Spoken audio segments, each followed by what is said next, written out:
Oke, nah sekarang kita akan pindah ke Godot. Di dalam Godot ini ada beberapa settingan yang bisa kita ubah. Pertama yang kita bisa ubah di sini adalah editor setting. Di editor setting ini teman-teman kalau kita search Android,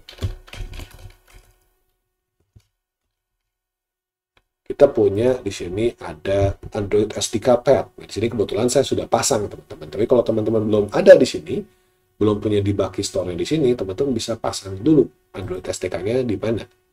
Nah, di sini saya pasang di C ternyata. Kemudian saya punya debug store, nya saya pasang di mana.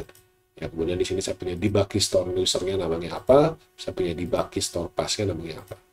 Nah, ini bisa kita setting di sini. Ini buat yang default-nya ya, teman-teman. Nah, kalau udah pasang di sini, kita bisa pergi ke export. Nah, sebelum export ini, teman-teman bisa install Android build template. Kalau misalnya perlu ya, kita bisa install Android build template.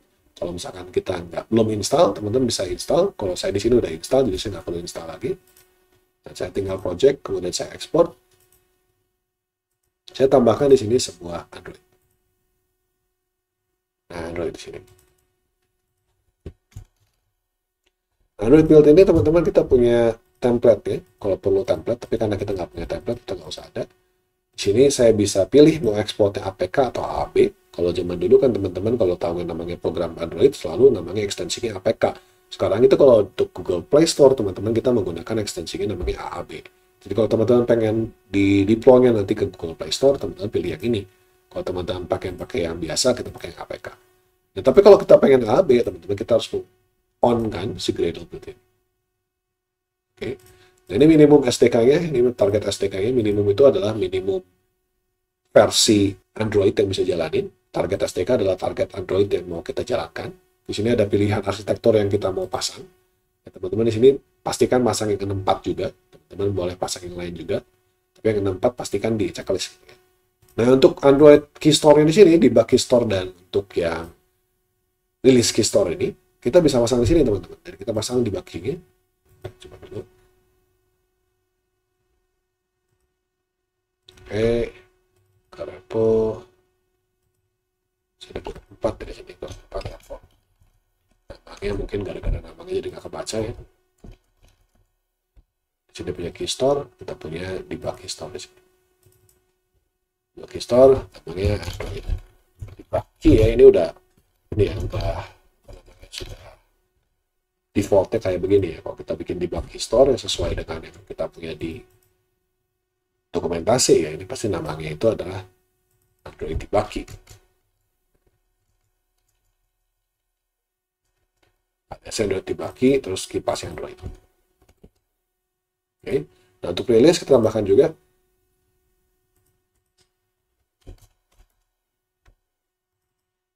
release.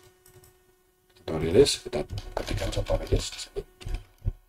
Nama username sesuai ketika dibikin. Dan kita juga kasih juga passwordnya. Sini. Nah, kita udah pasang seperti itu.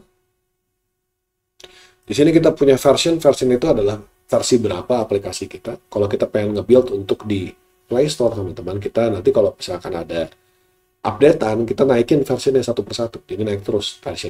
Kalau versinya sama, dianggapnya oleh Android, oleh si Google itu dianggapnya itu sebagai aplikasi yang sama. Jadi kalau misalkan kita ada update, dia dinaikin versi. Oke. Nah, di sini kita punya unique name. Yang unique name ini kita bisa generate nama sendiri atau kita bisa ubah namanya. Kita bisa ganti nama sendiri, misalkan YouTube Get. Ini ada domainnya ya, teman-teman mau pakai juga boleh, misalkan contoh deh, gitu. Kasih namanya apa, misalkan YouTube Game.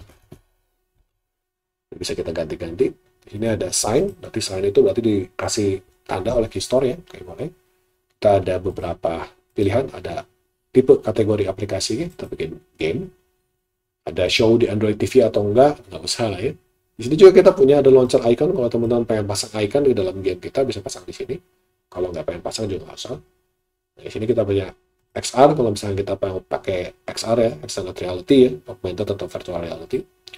Kita punya screen size, biarin aja. Kita punya user data backup, kita punya command line, atau pin dulu aja. APK expansion, biarin dulu aja, kita nggak butuh. Dan di sini kita punya permission. Permission ini kalau misalnya teman-teman pakai storage, kalau misalnya teman-teman pakai internet atau pakai kamera, permissionnya di sini.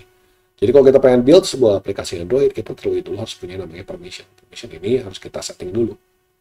Nah, ini kalau misalnya teman-teman butuh fitur tertentu di dalam Android, teman-teman cek saja salah satu dari permission ini sesuai dengan kebutuhan. Oke ya, seperti itu ya. Nah, kalau sudah, teman-teman bisa pilih export project. Oh ya, di sini harus ada export path-nya dulu ya. Nah, tambahin dulu export path-nya. Sini saya punya folder namanya Android Build. Kebetulan saya udah pernah nyoba sebelumnya. Kita kasih nama baru. Kita save. Kita bisa export project. Nah, ketika kita export project, teman-teman bisa pilih di sini menggunakan APK atau AAB. Dan kita juga bisa pilih export with debug atau export without debug. Kalau export with debug, dia akan menggunakan si Android debug key, pakai yang debug key. Kalau misalnya kita pakai export without debug, kita akan menggunakan si release key yang tadi kita buat. Di sini kita akan coba dulu menggunakan APK, kita save. Oh, sorry, karena kita tadi udah setting AAB, berarti kita berikan export. Kita akan di sini kita menggunakan AAB, tadi settingan kita ganti AAB aja. Kita save. Nah, sini dia akan nge-build.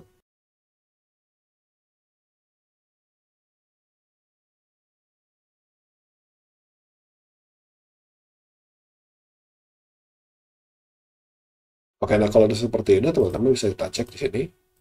Kita akan punya nanti di Godot Platform ya. Di bagian itu Godot ya. Kita punya Android Build dan kita punya di sini baru file. Oke, kita sudah bisa berhasil membuat sebuah file. Nah, kalau teman-teman udah menghubungkan HP kalian ke dalam komputer, sebenarnya teman-teman juga bisa melakukan yang namanya debugging langsung ke HP. Jadi di sini teman-teman bisa klik di sini. Di sini ada pilihan untuk deploy di web atau deploy di Android. Jadi kebetulan di HP saya bisa deploy di dalam HP.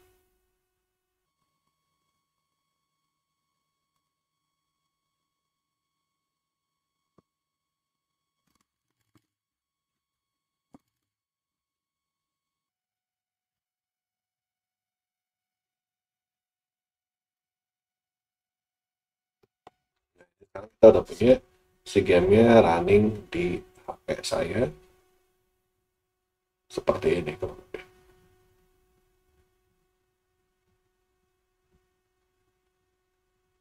Oke, jadi bukan cuma bisa kita jadikan APK atau jadikan AAB, tapi juga bisa kita play di dalam HP dengan langsung menghubungkan HP kalian ke dalam Godot. Pokoknya teman-teman kalau misalkan pengen si HP kalian ini terdeteksi oleh Godot, kalau misalnya belum terdeteksi ya gitu ya, pastikan teman-teman juga sudah enable developer option di Android-nya dengan cara teman-teman boleh nge-search caranya, tapi kurang lebih kayak teman-teman ke settings, kemudian klik ke bagian option berkali-kali sampai udah keluar developer mode, dan pastikan teman-teman juga terhubung dengan komputernya ini ada, kalau begitu connect sama komputer ya, dia nanya enable debugging atau enggak. Nah, itu kalau teman-teman pengen bisa jalanin langsung dari komputer ke HP, teman-teman harus enable debugging di HP kalian. Gua rasa cukup dulu sampai sini untuk bagaimana cara kita bisa mengekspor game Godot kita ini ke APK atau AAB untuk nanti ditaruh di Google Play Store atau diinstal ke HP gitu ya. Semoga bermanfaat buat teman-teman sekalian. Silahkan teman-teman boleh like, subscribe, dan juga boleh share buat teman-teman yang membutuhkan. Kita akan ketemu lagi di video-video mendatang. Terima kasih banyak atas perhatiannya.